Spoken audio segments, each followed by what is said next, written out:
¿Qué tal? Bienvenidos a esta nueva edición de los desayunos virtuales de la información, hoy dedicado a la diversidad, la equidad y la inclusión como valores en la gestión empresarial.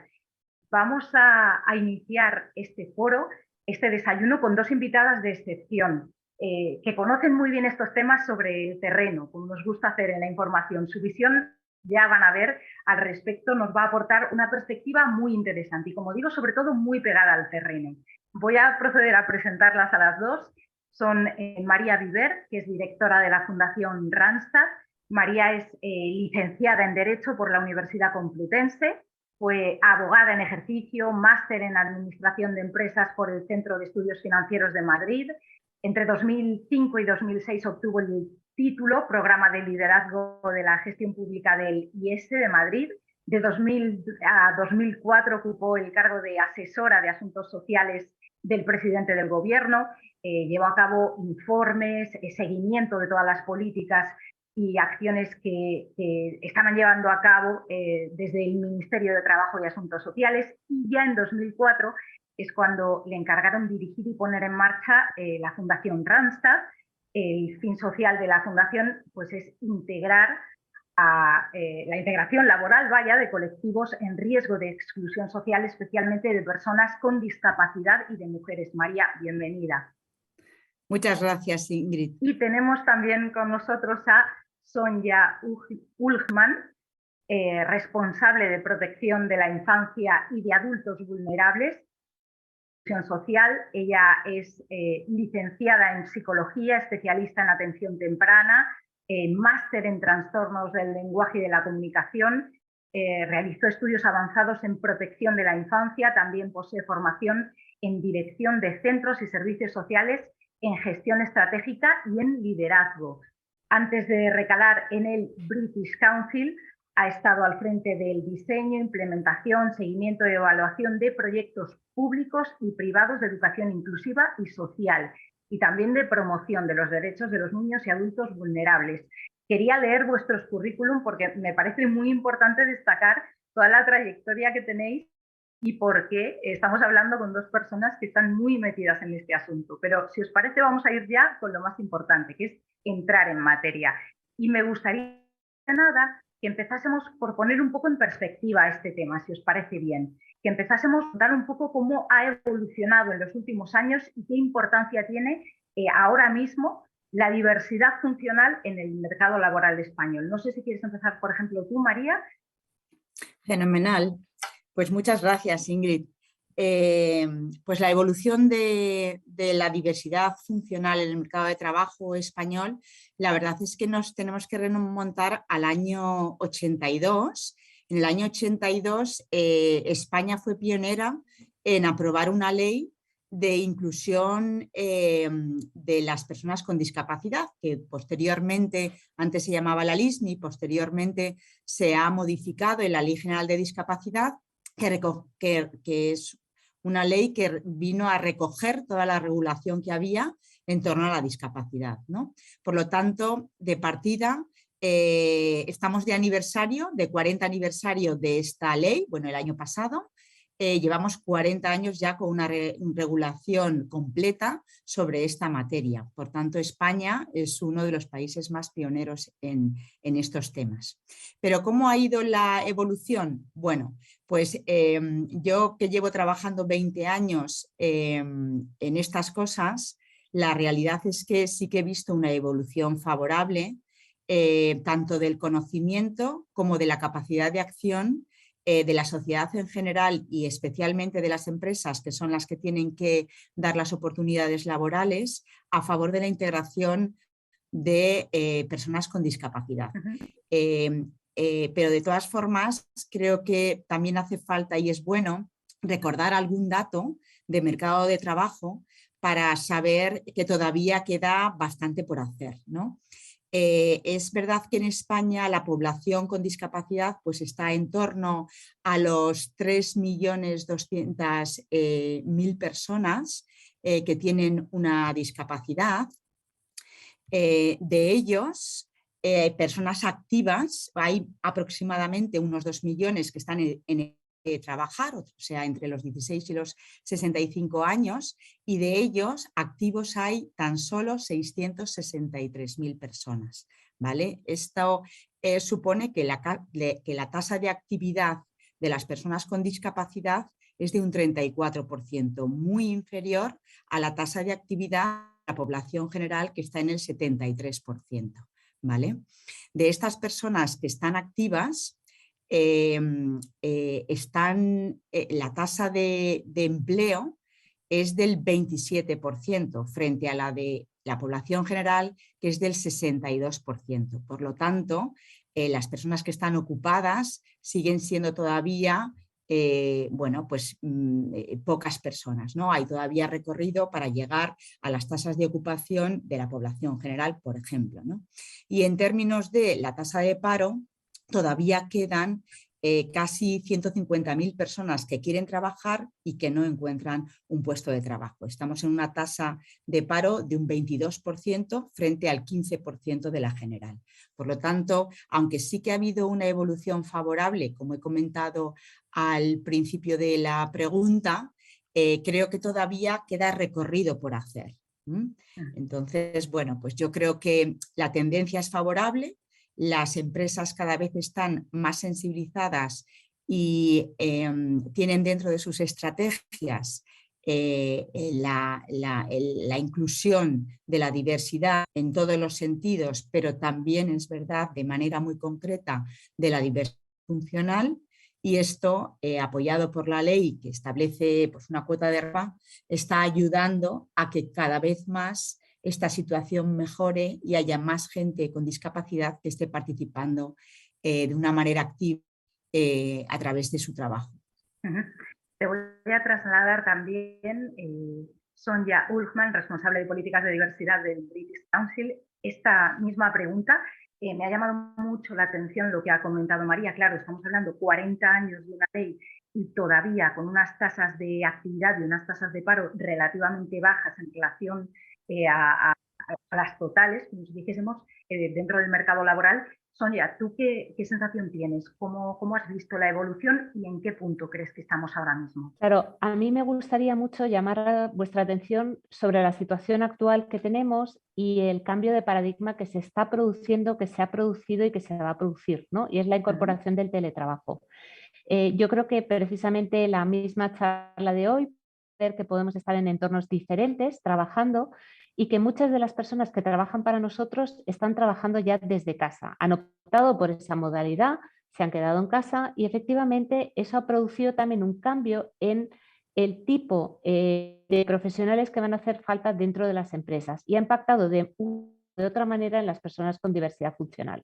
Hemos visto determinados perfiles que han perdido los puestos que hasta ahora eran puestos de trabajo que bueno, pues les permitían cumplir una función muy importante de la empresa, que la propia función ha desaparecido, ¿no? Y hay personas que efectivamente de repente este tipo de modalidad de trabajo, por otros motivos y debido al tipo de diversidad que ellos tienen, pues efectivamente les ha facilitado el acceso al mundo del trabajo.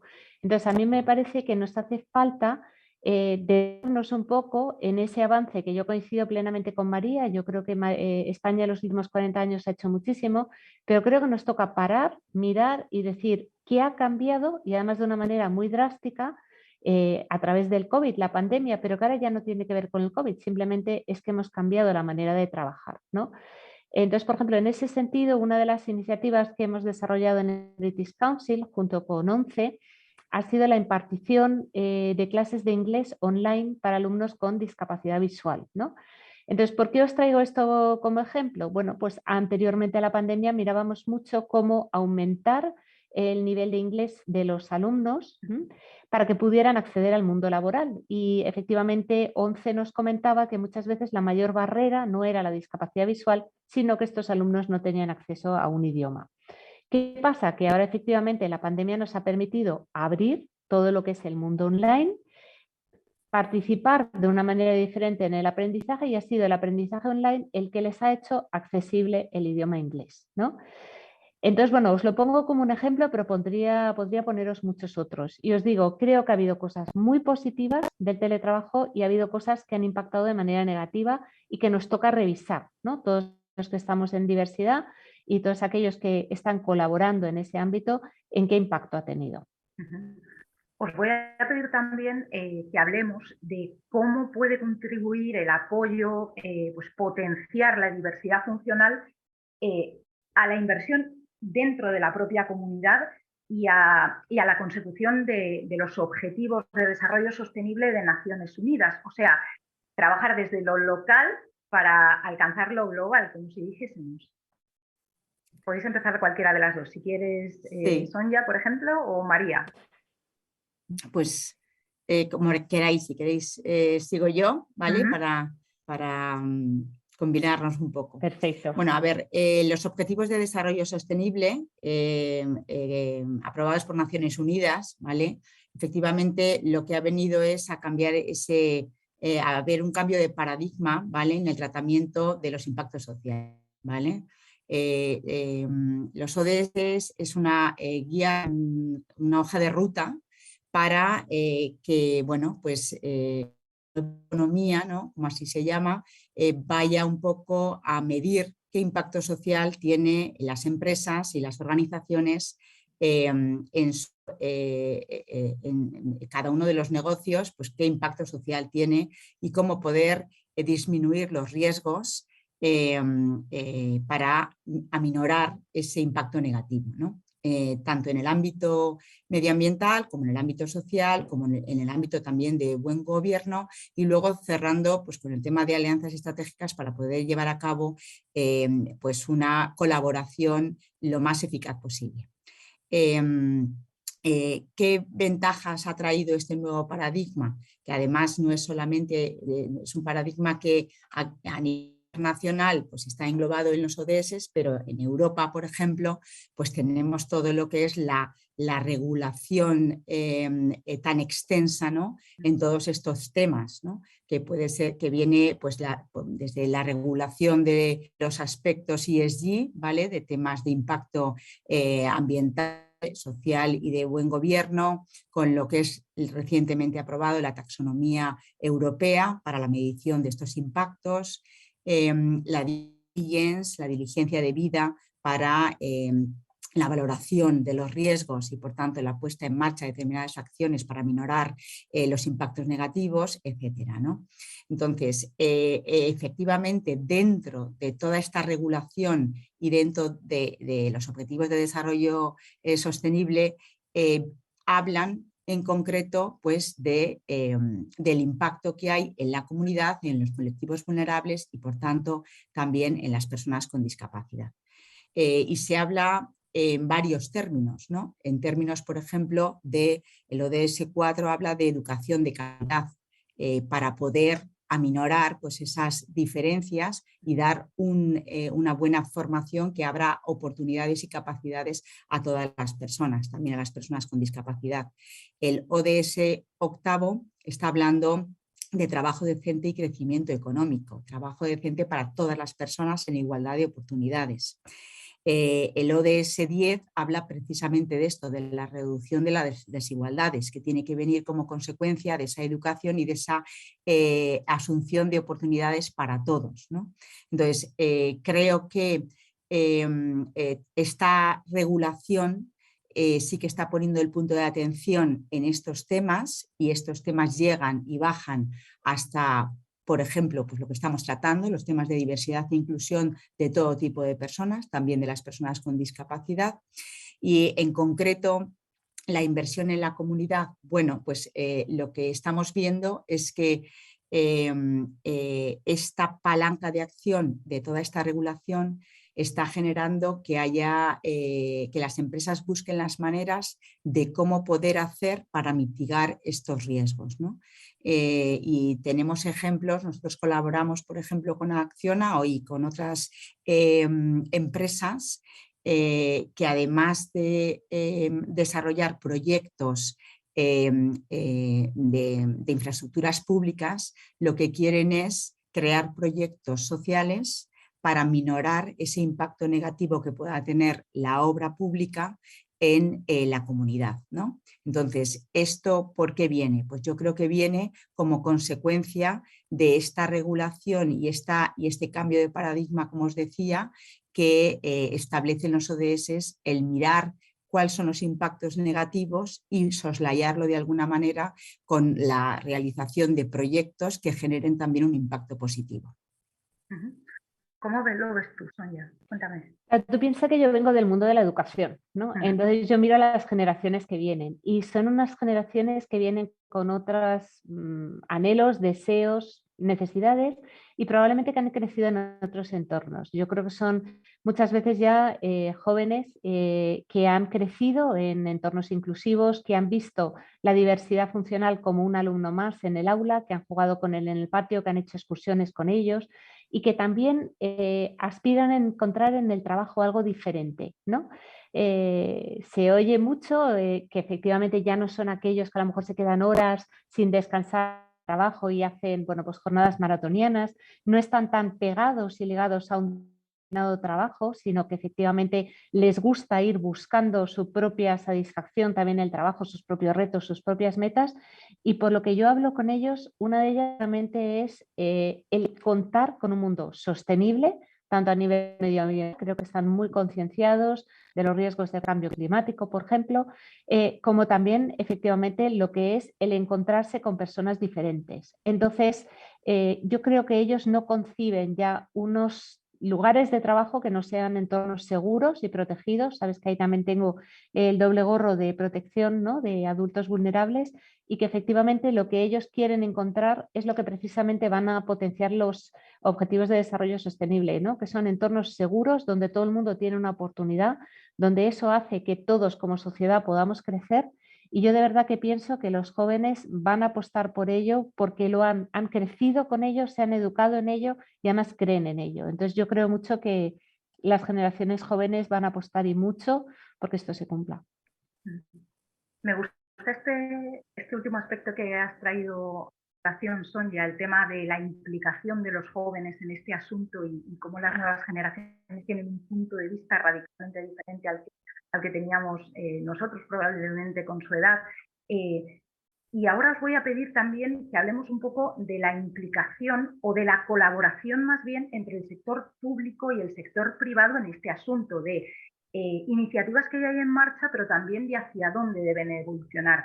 Porque habéis citado algunas empresas, algunas grandes empresas. Estaba pensando, mirando y documentándome para la charla con vosotros, pues no sé, en programas, por ejemplo, estoy hablando de grandes empresas como Inditex del For and From, por ejemplo, que es de integración sociolaboral para personas con discapacidad, pero también cómo están actuando desde el ámbito de las personas vulnerables, de los jóvenes en riesgo de exclusión con el programa o el proyecto Salta.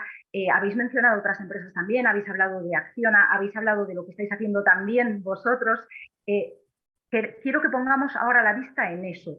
Las nuevas generaciones están preparadas, vienen pidiendo y reclamando que estos temas se asuman con la misma naturalidad con la que ellos los asumen, cómo tienen que asumirlo y qué están haciendo tanto las empresas, el sector privado, como las administraciones. ¿Cómo lo veis vosotros?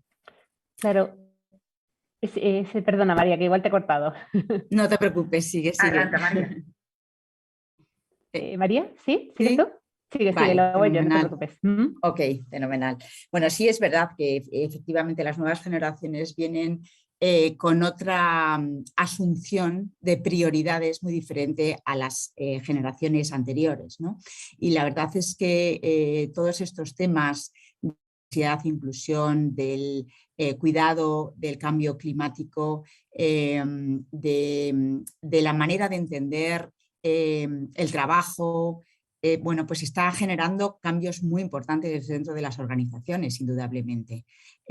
Sus prioridades son otras y, bueno, pues sus intereses también son otros y, por tanto, pues de alguna manera es necesario que nos adaptemos a esas realidades porque ellos, no podemos olvidar, que son el futuro de las organizaciones. Esta es la realidad, es el talento que viene y que va a a cubrir las necesidades de las organizaciones y, por tanto, bueno, pues eso genera un cambio también, una adaptación que hay que tenerlo en cuenta. Pero en relación con la pregunta de la colaboración del sector público-privado, creo que esto es una realidad y creo que lo es y se establece claramente en el barómetro de Edelman, ¿no? En las últimas, ha salido recientemente el último barómetro del mes de enero y vuelve a decir, como en años anteriores, que las empresas son el agente más importante para generar soluciones a problemas sociales, ¿no? ¿Por qué? Fundamentalmente por la eficacia que tienen las empresas y la capacidad de acción. Entonces, esto creo que las empresas son conscientes de que ellas tienen un papel muy relevante que hacer en todos estos aspectos, que son aspectos que están interesando cada vez más a la sociedad y, por tanto, a generaciones más jóvenes, y que hay problemas de impacto en la sociedad que no se pueden obviar. Entonces, la capacidad de acción de la empresa y su eficacia es necesaria para, junto con el sector público y las entidades sociales, que son las que están pendientes de solucionar los problemas que hay en la sociedad, un binomio perfecto es la conjunción de ambos, para poder solucionar o dar por lo menos una solución a problemas que hay de una manera más eficaz. Y esto es lo que también está provocando esas alianzas en unión entre empresas y el tercer sector, por ejemplo. Nosotros en la Fundación, para que os hagáis una idea, en la Fundación Randstad colaboramos anualmente con más de 2.000 empresas y también colaboramos con las administraciones públicas. ¿Por qué? Porque las empresas quieren desarrollar políticas de diversidad e inclusión en sus empresas, pero necesitan a alguien experto en los temas para que les ayude a saber cómo incorporar, por ejemplo, personas con discapacidad, ¿no? Qué tipo de adaptaciones hay que hacer, cómo es el proceso de selección, cómo se tiene que preparar al equipo de trabajo donde va a intervenir esta persona, cómo se pueden matizar determinadas cambios culturales necesarios para que esa organización esté bien preparada para asumir ese nuevo talento, etcétera. Con esto desarrollamos con las empresas pues multitud de proyectos, tanto en términos de transformación cultural como en términos de participación a través del voluntariado, como proyectos formativos para ayudar a las personas con discapacidad a elevar ese nivel de empleabilidad. Pero también trabajamos con la administración pública, porque la administración pública es conocedora que tiene que adecuarse de alguna manera al nivel de eficacia que tienen también las empresas. Y por tanto ahí cada vez más buscan colaboradores que estén trabajando y sepan trabajar también muy cerca de la empresa para conseguir que haya unos resultados más eficaces. Trabajamos, la verdad es que desde hace pues, los 20 años que llevamos en la Fundación con diversas administraciones públicas a todos los niveles, ayudándoles a desarrollar esos proyectos de diversidad e inclusión de colectivos desfavorecidos y de personas con discapacidad en las diferentes áreas geográficas. ¿Sonia? Pues a mí ya sabes que a veces huyo un poquito de las dicotomías, ¿no? Sector público, sector privado. A mí me apetecería hablar un poquito de sectores, fíjate. Vale. Yo creo que hay un sector que se ha dado un salto brutal en términos de inclusión, que ha sido el sector del cine. Entonces, bueno, pues hay películas tanto españolas como puede ser Campeones, ¿no? Como la famosa Sirenita de Disney, etcétera, que han roto barreras. Entonces, en concreto, yo creo que, por ejemplo, la Campeones ha marcado un hito y hace que veamos la diversidad funcional de una manera completamente diferente. Y además, conociendo un poco cómo se gestó y cómo se hizo, bueno, pues efectivamente vemos que se ha dado un papel protagonista a las personas con diversidad funcional. Es una película que además es tremendamente natural, no es forzada, no es un cliché, no es nada.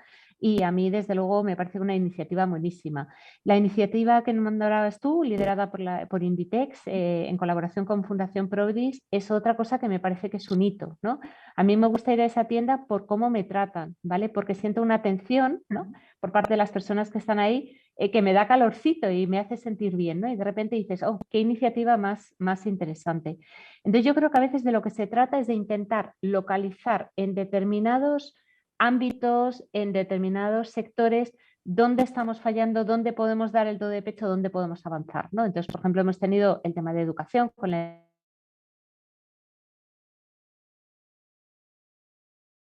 las empresas, que no es tanto la diversidad funcional, ¿vale?, como la neurodiversidad. Y eso es algo que, bueno, tanto en el Reino Unido como en el British Council estamos intentando trabajar mucho, ¿no? Porque nosotros vemos, por ejemplo, que hay muchos alumnos con TDAH, con dislexia, hoy en día diagnosticados, que efectivamente crecen, terminan lo que es la escolaridad, se incorporan al mundo laboral y parece que esa neurodiversidad ha desaparecido, ¿no? España, por ejemplo, en ese sentido, sí, yo creo que podría, desde las políticas públicas, revisar, ¿no?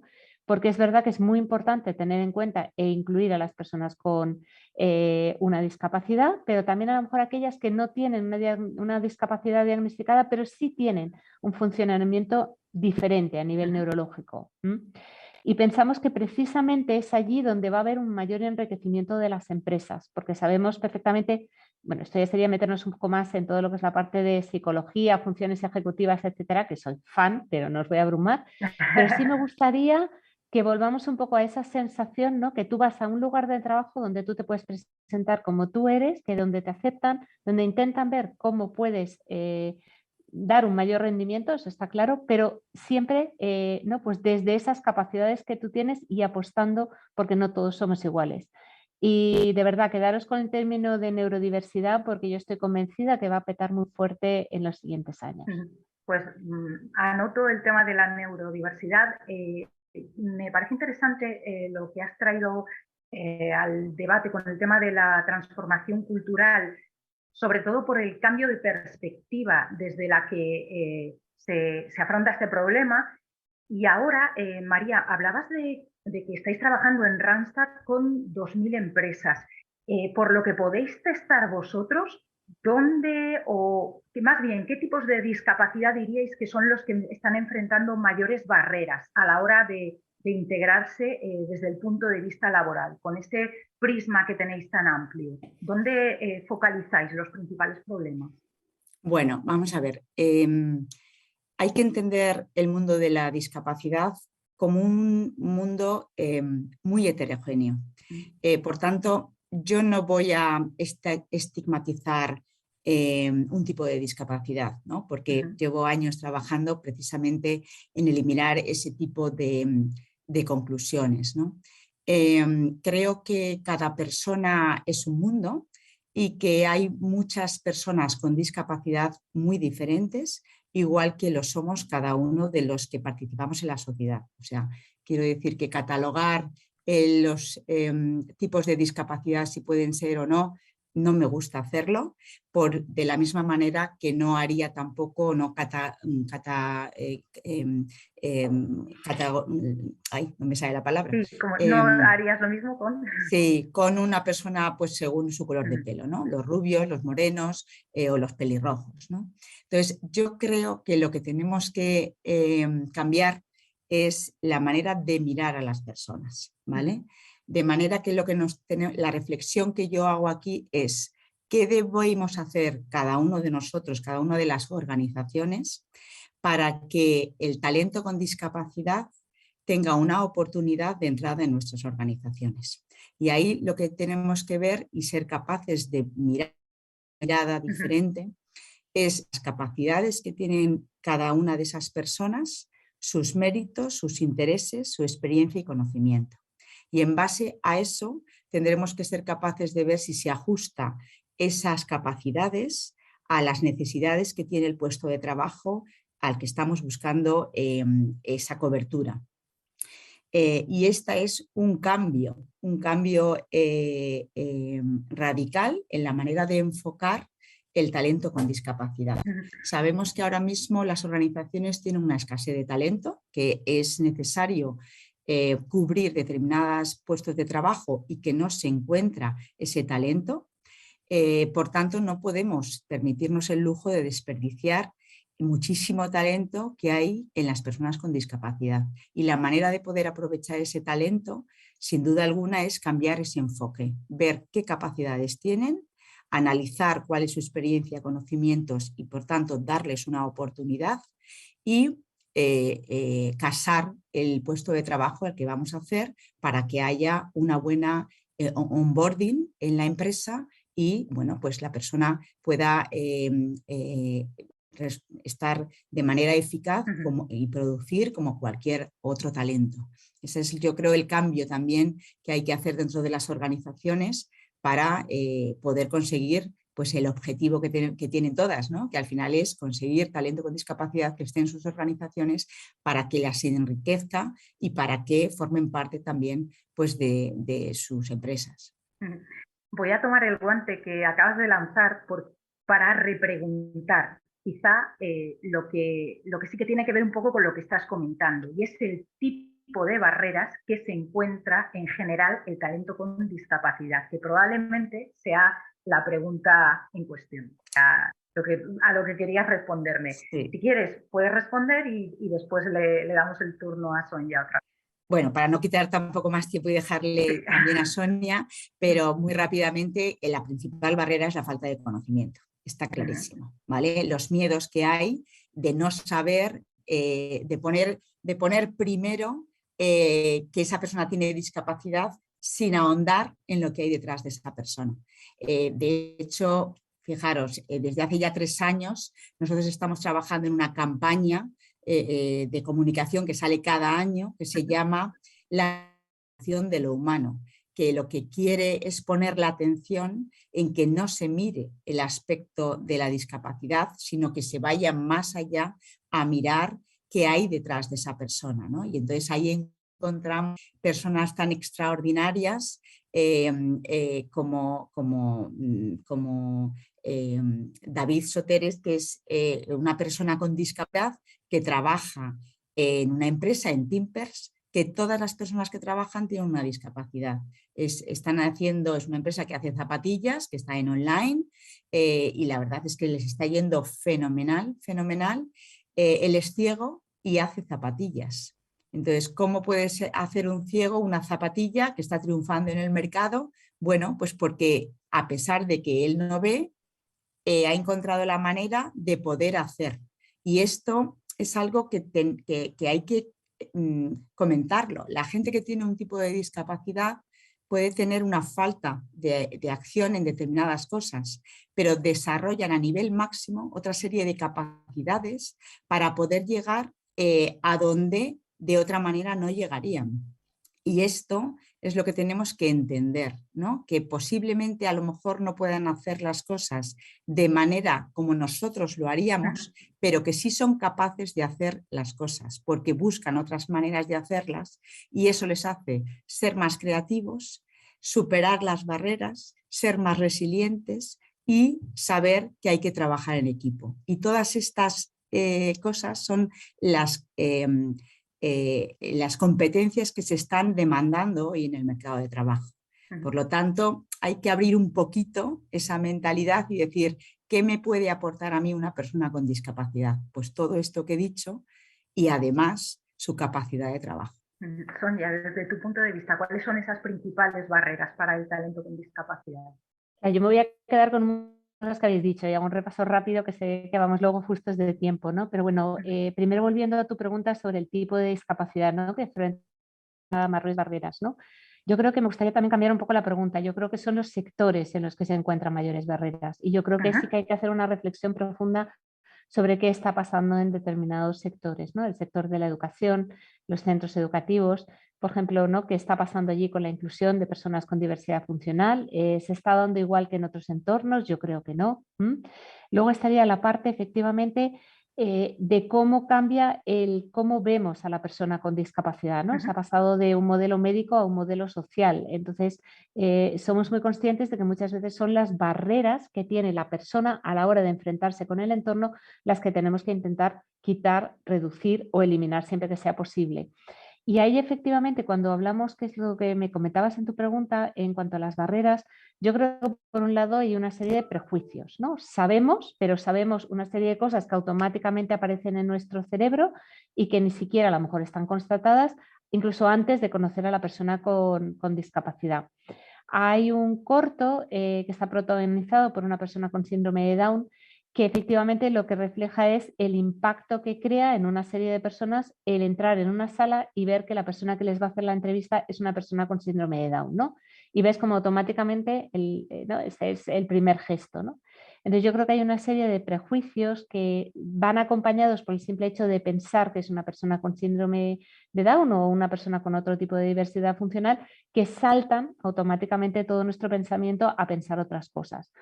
Entonces, lo que hay que hacer, volviendo a un poco lo que serían un poco las posibles soluciones, sería cambiar, por ejemplo, el proceso de selección de una manera que no se viera ya influido por esos prejuicios iniciales. Entonces, bueno, pues por ejemplo, una de las cosas que podemos luego ver en más detalle más, ¿no? Pero por ejemplo, hay determinadas personas que a lo mejor se benefician de tener las preguntas de la entrevista antes de hacer la entrevista. Bueno, pues a lo mejor pueden ser cosas pequeñitas que podemos hacer que esas barreras desaparezcan. Y luego, si queréis, entramos un poco más detalle. Ahora quería preguntaros, o que pongamos un poco en perspectiva, aunque al inicio habéis dado algún detalle de cómo estamos en España, más bien de cómo ha sido la evolución en España de este tema, me gustaría que hablásemos también un poco de la comparativa, quizá con otros países de nuestro entorno, ¿no? Dentro de la Unión Europea. ¿Cómo está España en temas de diversidad, de equidad, de inclusión y cómo nos colocamos dentro de la Unión Europea? María, ¿cómo estamos? ¿Cómo, desde vuestro punto de vista? Bueno, primero decir que los datos relativos a la discapacidad, lamentablemente, son datos muy antiguos, ¿vale? Por lo tanto, eso ya dice bastante, ¿vale? Dice bastante para poder hacer un análisis correcto de la situación y sobre todo poner medidas de acción. En Europa sí que los datos de Eurostat, los últimos datos que son del 2018, ¿vale? Pues establece un poco cómo está cada uno de los países a nivel de tasa de actividad de personas con discapacidad, que ahí España pues está más o menos en la media de la Unión Europea, o sea, ok, bien. Sin embargo, en la tasa de empleo estamos por debajo de la media de la Unión Europea, o sea que ahí hay recorrido por hacer. Y a nivel de tasa de desempleo, pues estamos por encima también de la media. Pero hay un dato importante a tener en cuenta. A nivel europeo, el 30% de las personas que tienen una discapacidad está en riesgo de exclusión. Y este es un dato muy importante. Y hay otro dato que también creo que viene a colación, que es, hay un indicador, ¿no? Que mide, es el Disability Employment Gap, ¿vale? Que viene pues, a medir el nivel de asistencia social o de bienestar social que tienen las personas con discapacidad en Europa. Y ahí, si la media está en el 24% de los países europeos, pues España está en un 21%, está un poquito por debajo. Pero junto con estos datos que son más fríos, yo me gustaría unir un dato que tenemos en la Fundación. Lógicamente trabajamos anualmente con 4.500 personas con discapacidad para ayudarles a encontrar un puesto de trabajo y que de esta manera pues, consigan su autonomía económica y su autonomía personal como cualquier otra persona y que participen de la sociedad de una manera activa. Y en esta encuesta que hacemos anualmente hay un dato muy significativo. Los datos de la encuesta la verdad es que dan unas calificaciones muy buenas al desarrollo del itinerario que hacemos con ellos, pero hay una pregunta al final del itinerario que habla sobre si están satisfechos con el desempeño del puesto de trabajo al que han llegado, ¿no? al puesto de trabajo que han ocupado. Y ahí la satisfacción baja significativamente. Y a mí esto me hace reflexionar en algunas cosas, ¿no? Que os las quiero contar y poner de manifiesto para también transmitirla pues, a las personas que nos están oyendo. Y es que efectivamente ellos, cuando consiguen ese puesto de trabajo, ven que sus capacidades están por encima del puesto de trabajo. Entonces, ¿esto qué denota? Pues que las personas con discapacidad son capaces de hacer mucho más de las oportunidades de empleo reales que se dan a estas personas. Y esto creo que tenemos que ponerlo de manifiesto porque también tenemos que empezar a pensar que hay puestos de trabajo más cualificados que ellos son capaces de hacer. Y de hecho lo están diciendo en esta encuesta, ¿no?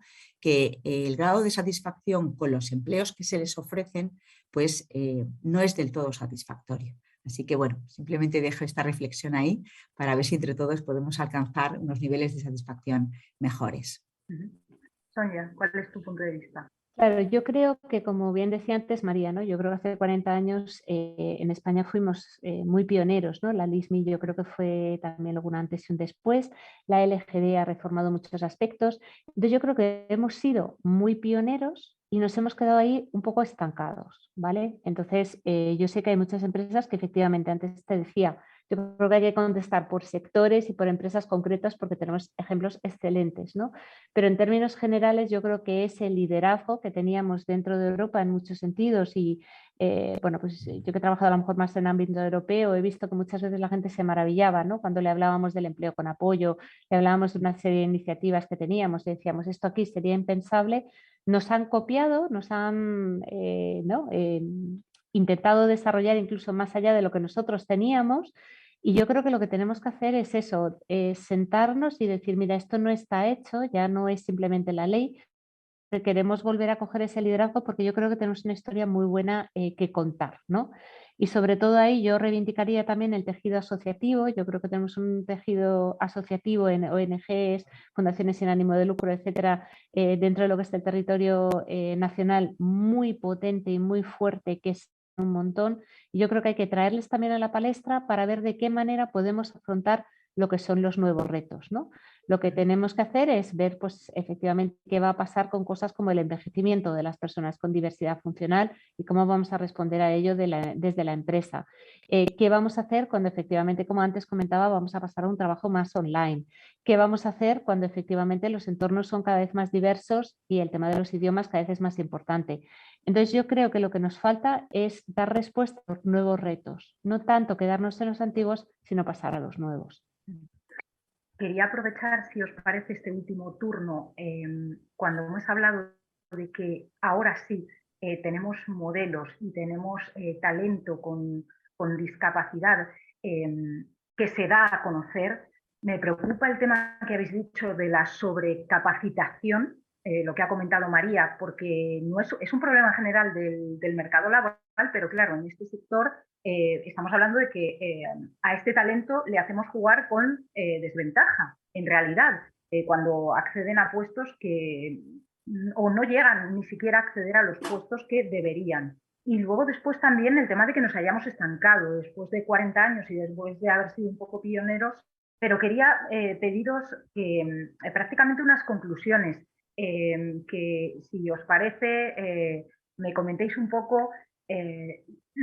Hemos hablado del punto en el que nos iniciamos, hemos hablado de la evolución de este tema, hemos hablado de los retos. Quería pediros unas conclusiones finales que aprovechéis si queréis incluso para comentar iniciativas, aunque hemos hablado de muchas y bien concretas, que os parezcan interesantes y que dejemos un poco para quienes nos están escuchando, les dejemos con ganas de seguir adentrándose en este mundo con vosotros. Bueno, pues yo a modo de conclusión diría que efectivamente yo creo que hay una tendencia positiva de estos temas, de la diversidad funcional e incluirla dentro de las organizaciones y que eso nos apoya la regulación europea y a nivel también internacional. Por lo tanto, creo que estamos en un momento de oportunidad dentro de las organizaciones para elevar estos temas a temas estratégicos, que de esa manera nos va a ser más fácil poder llevar a cabo iniciativas con impacto positivo en la sociedad y por tanto en las personas con discapacidad, que veamos la discapacidad como una situación que hay que saber gestionar y que pongamos la mirada en las capacidades que tienen las personas. Las empresas lo que tienen que dar es la oportunidad para que haya posibilidades de trabajo para todas las personas. Y es verdad que lo más fácil y sencillo pues es coger el talento que está al alcance de la mano, ¿no? Pero yo creo que las organizaciones que realmente quieren ir más allá y ser pioneras y las mejores de su sector, lo que consiguen es hacer fácil lo difícil y por tanto buscar las maneras de poder hacer para que esa persona con discapacidad se integre dentro de la organización de una manera absolutamente igual que otra persona, o por lo menos activa, ¿no? Y de esa manera yo creo que vamos a conseguir empresas mucho más diversas, mucho más ricas, que encuentren soluciones diferentes a los problemas que habitualmente se les tienen, y vamos a conseguir también que sean empresas más atractivas para la atracción de ese talento joven que hablábamos, que lo que quiere realmente es trabajar para una empresa que tiene en cuenta todo este tipo de aspectos y que sabe cómo gestionar cada una de las diferencias. Yo me quedaría con esas conclusiones y yo creo que animar a todo el mundo a que realmente pues sea valiente y se atreva a hacer las cosas de manera diferente y dar oportunidades de empleo a gente que realmente lo necesita, ¿no? Yo llevo trabajando 20 años y la verdad es que es asombroso la capacidad de acción que tienen, las ganas que tienen y el buen clima de trabajo que genera el poner una persona con discapacidad en tu equipo de trabajo. Es impresionante. Entonces, animo a que lo prueben y una vez que lo prueben estoy absolutamente seguro que van a repetir. Sonia. Yo probablemente la primera conclusión sería que no hay vuelta atrás, ¿vale? No se va a yo creo que una de las cosas que ha pasado es que estas personas también por fin se han sentido empoderadas, se han sentido que tienen la posibilidad, ¿no?, de hablar de cómo sea su futuro, y yo creo que eso hay que tenerlo muy en cuenta, tanto primero por lo que yo os digo, esto no hay vuelta atrás, esto va a ir a más, y dos, yo creo que hay que escuchar su voz, saber qué piensan ellos, cómo les gustaría que ellos que fueran, qué barreras se encuentran, ¿no? Entonces, bueno, yo creo que tenerles en cuenta que son los principales actores también de esta situación es fundamental. Lo segundo es que efectivamente se están dando cada vez más alianzas internacionales y eso creo que es fundamental. Es verdad que hay muchas empresas todavía muy pequeñas, a lo mejor que tienen sola sede en España, pero cada vez se tiende más a un mundo más global y habrá que encontrar foros globales donde se discuta cómo hacerlo, ¿no? Donde se diga, bueno, pues cómo vamos a hacer esta capacitación, qué prejuicios podemos encontrarnos, etcétera, ¿no?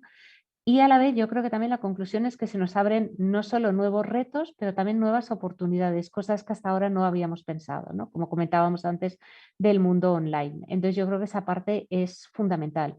Y yo creo que, fíjate, es un discurso que a lo mejor al principio era muchas veces un tic, ¿no? Esto hay que hacerlo y que cada vez la gente se lo cree más y disfruta, sobre todo aquellos que han tenido la suerte, que para mí siempre ha sido una suerte, de trabajar con personas con diversidad funcional, que son muchas veces las que me han ayudado a desarrollarme profesionalmente a mí como persona y eso yo creo que es fundamental. Pues me voy a quedar yo creo con ese mensaje que habéis trasladado, que me parece quizá un poco el resumen en realidad de toda esta charla que hemos mantenido, y es que ni una empresa que quiera ser líder, ni un país que quiera ser líder puede desaprovechar el talento que tiene, y eso a veces implica cuestionarse cómo uno está trabajando y si está dejando de lado efectivamente a los que pueden ser los futuros líderes o los que están siendo ya líderes en su ámbito profesional. De verdad ha sido un placer esta charla con vosotras, con María Viver, que es directora de la Fundación Randstad, y con Sonja Ulfman, que es responsable de políticas de diversidad del British Council. Ha sido un placer y nada, hasta la próxima. Un placer, chicas. Un placer, muchas gracias. Gracias.